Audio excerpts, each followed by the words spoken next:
retrouve pour un nouvel épisode de Un stage en santé publique. Aujourd'hui, je vais vous parler de mon stage au sein du service de santé publique de l'hôpital Lariboisière Fernand Vidal à Paris, qui fait partie de la l'AP-HP, Assistance publique hôpitaux de Paris. La particularité de ce service de santé publique, c'est qu'il comprend un CEGID, un centre gratuit d'information, de dépistage et de diagnostic du VIH, des hépatites et des infections sexuellement transmissibles. Et donc il y a toute une partie de l'activité du service qui est tournée autour de cette thématique de la santé sexuelle, avec donc la prise en charge de patients pour le dépistage et le traitement de ces maladies et infections sexuellement transmissibles. Et il y a une deuxième partie, l'unité évaluation, qui est tournée, elle, vers l'amélioration de la prise en charge des patients et plus globalement la démarche qualité au sein de l'hôpital. Dans le cadre de mon stage, j'ai été amené à travailler sur les deux versants et à faire le lien entre les deux. J'ai pu réaliser des consultations de dépistage des infections sexuellement transmissibles, aussi bien lorsqu'on reçoit le patient pour la première fois pour réaliser le bilan,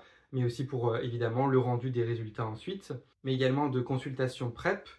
Donc la PrEP ou prophylaxie pré-exposition permet d'empêcher une infection par le VIH lors de rapports sexuels. Dans le cadre de ces activités de prévention des infections sexuellement transmissibles, le service de santé publique a également toute une activité qu'on appelle hors les murs, de se déplacer à différents endroits, dans différents lieux, à différents événements, afin de réaliser des dépistages ou de sensibiliser sur cet enjeu de la santé sexuelle et des infections sexuellement transmissibles. Et pour cela, il est en lien et en partenariat avec par exemple différentes associations pour toucher des publics spécifiques. Malheureusement, moi, dans le cadre de mon stage qui était pendant la période Covid, j'ai pas vraiment pu faire d'action hors les murs, mais j'ai par exemple pu faire un rendu de résultats auprès des femmes du bus des femmes. L'autre partie de mon activité, c'est donc au sein de l'unité évaluation, où justement je faisais le lien avec la prise en charge au CEGID, et l'idée c'était d'essayer d'améliorer les parcours de prise en charge. Et donc je travaille notamment autour du parcours PrEP et comment on peut améliorer le suivi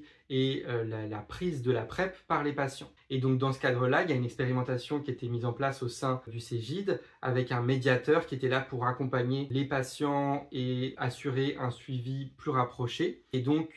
j'ai participé à l'analyse des données pour vérifier si la présence de ce médiateur permettait d'améliorer le suivi de ces patients et la prise régulière de la PrEP pour assurer une bonne protection contre le VIH. Donc j'ai pu participer à l'élaboration d'un protocole en regardant quelles étaient les données disponibles, qu'est-ce qu'on voulait montrer, quelles analyses on pouvait faire pour suivre les parcours des patients PrEPeurs. Et donc j'ai réalisé la récupération des différentes données, puis l'analyse pour montrer le bénéfice de la présence d'un médiateur en santé au sein du CEGID. Et donc ce travail-là, il a été valorisé à travers une publication dans un article en anglais ainsi qu'une présentation orale lors d'une conférence européenne en santé publique.